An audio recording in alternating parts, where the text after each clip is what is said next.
Israël vient de subir ce 7 octobre une attaque terroriste inédite. Par la mer, les airs et sur terre, des hommes du Hamas ont frappé l'État hébreu par surprise un jour de Shabbat. La République sera là pour vous protéger et elle sera impitoyable avec tous les porteurs de haine. 1762 actes antisémites ont été perpétrés depuis le 7 octobre. 571 personnes ont été interpellées. Ce que ça me fait d'entendre « mort aux Juifs », ça me rappelle mon enfance. En tant que Juif, ça oblige au quotidien à être très vigilant. Ça s'inscrit dans des logiques où partout on va monter les extrêmes droites. On a comme ça ce sentiment de quelque chose qui revient, de cette fragilité.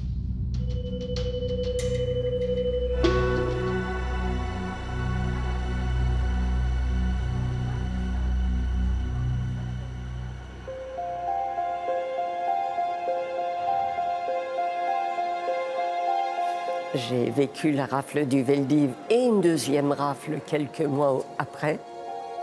J'ai perdu mon père, ma mère à Auschwitz, ainsi que 17 membres de ma famille. Rachel Gédinac, j'ai 89 ans. J'ai vécu des drames pendant la Deuxième Guerre mondiale. L'antisémitisme a toujours perduré en France. Il y a eu des révisionnistes, des négationnistes, on en connaît, mais un climat comme celui-là, je ne pensais pas le revoir. Des cris de haine, des jeunes de 11-12 ans qui se permettent d'avoir des cris de haine, mais que savent-ils? Rien.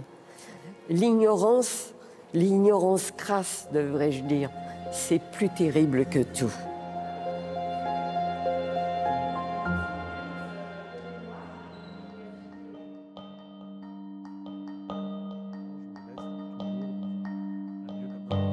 Je m'appelle Jonas Jacquelin, j'ai 39 ans et depuis 2014, je suis rabbin de la synagogue de la rue Copernic à Paris.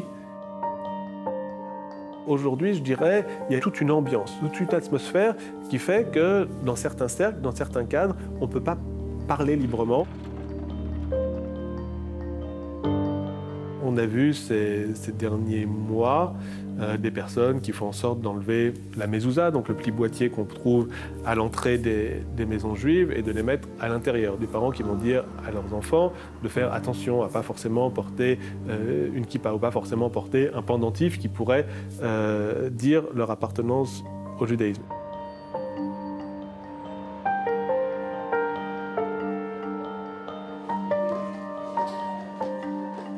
Je m'appelle Anna Assouline, j'ai 33 ans, je suis réalisatrice et présidente cofondatrice de l'association Les Guerrières de la Paix. Je suis juive d'origine marocaine et algérienne, juive séfarade, et c'est vrai que cette identité plurielle fonde aussi, je crois, une partie de mes engagements et de mon rapport au monde.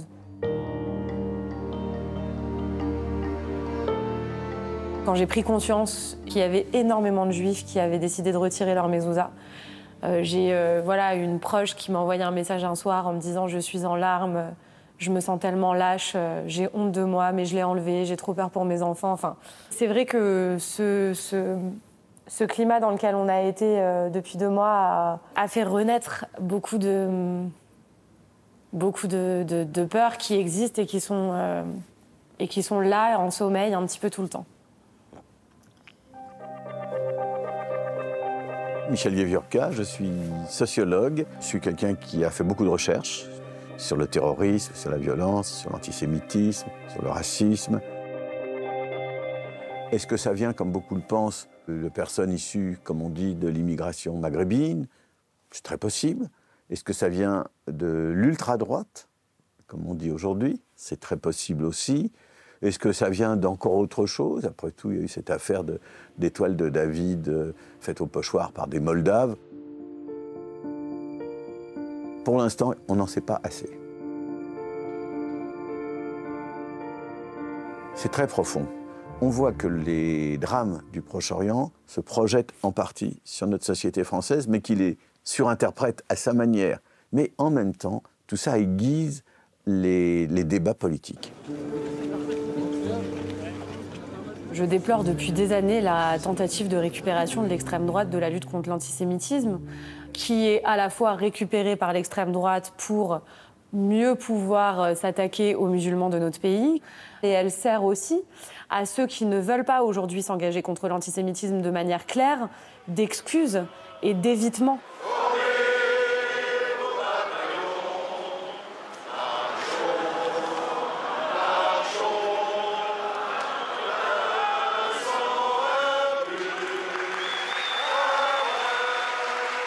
Le fait de refuser d'y aller, le fait de refuser d'appeler un chat et l'antisémitisme, c'est la preuve que chez certains, il y a quelque chose d'inconscient qui pousse à refuser de condamner l'antisémitisme. Bien entendu que j'y étais. Mais il n'y avait pas beaucoup de jeunes. Ça paraît très loin, la Deuxième Guerre mondiale.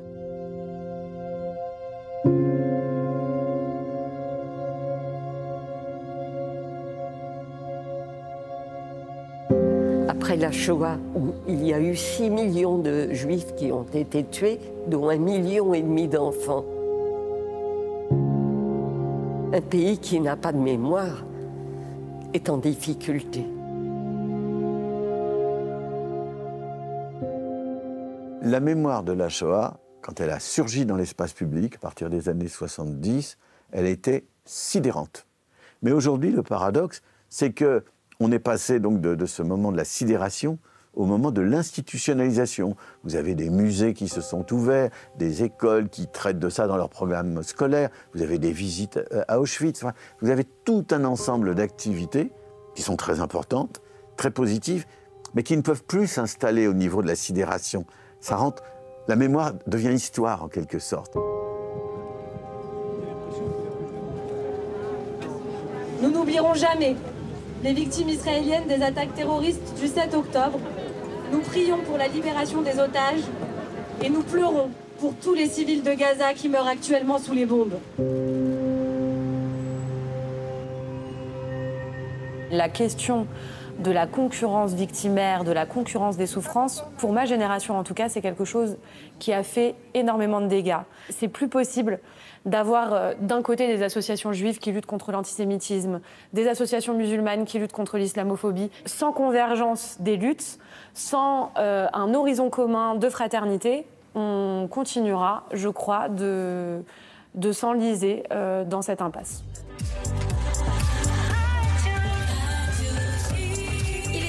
Bonjour à tous et bienvenue sur Radio J. Désormais, certaines personnes changent leur nom carrément avant de commander un taxi Uber. Comment trouver un équilibre? Comment vivre de façon sereine face à une telle situation? On est dans une situation qui est compliquée et il y a le risque de voir la peur nous faire perdre contrôle, nous faire perdre parfois la raison. Quand on regarde l'histoire du peuple juif dans sa globalité, on a vu des situations qui étaient bien évidemment pires. Et donc il y a l'idée qu'en hébreu on dit « gamzeya avor », c'est aussi quelque chose qui va passer et de se dire évidemment la situation est compliquée, mais évidemment ce qui nous intéresse c'est de se tourner vers l'avenir. Le plus important c'est de ne pas se laisser gouverner par sa peur et de pouvoir continuer à avancer. La paix n'est ni impossible, ni une posture déconnectée. Ils sont le dernier rempart qui nous reste contre l'embrasement du conflit armé dans l'ensemble du Moyen-Orient. Ils sont la seule voie possible, la seule voie juste, la seule issue pour ces deux peuples. Parler de paix, de dialogue, etc., parler de la force des femmes, de la sororité, il y a beaucoup de gens qui nous disent « mais est-ce que vous ne seriez pas finalement un peu naïve ou dans l'utopie, etc. » Or, précisément, et ça c'est quelque chose qu'on a vu sur le terrain, c'est le plus grand des pragmatismes aujourd'hui et peut-être même le plus grand des courages.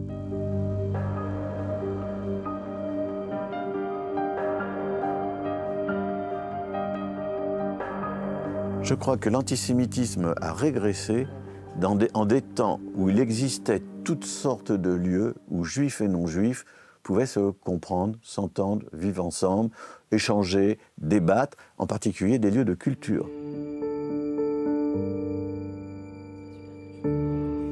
Il y a énormément d'endroits aujourd'hui où des jeunes n'ont jamais rencontré un juif de leur vie. Moi, quand on me dit, dans cette ville, l'équipe de foot qui est plutôt celle des Arméniens, et puis l'autre qui est plutôt celle des gens d'Algérie, etc., et puis plutôt celle des Juifs, je suis terrorisé. Bon, si le foot est un lieu où tout ça se mélange, ça se passe mieux.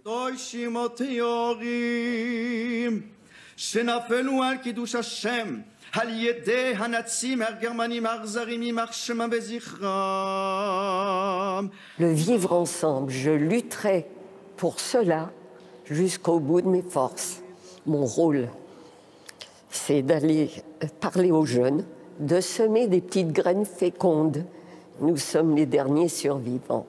Aux jeunes de prendre la relève.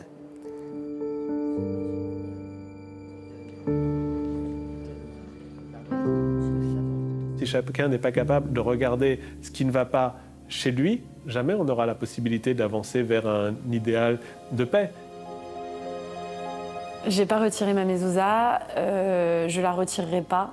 Et voilà, je pense que si un jour je la retirais, ce serait comme un renoncement tellement insupportable que ça... Soit je partirais, et j'ai pas l'intention de partir, soit j'en sais rien, j'enlèverai jamais ma mezouza.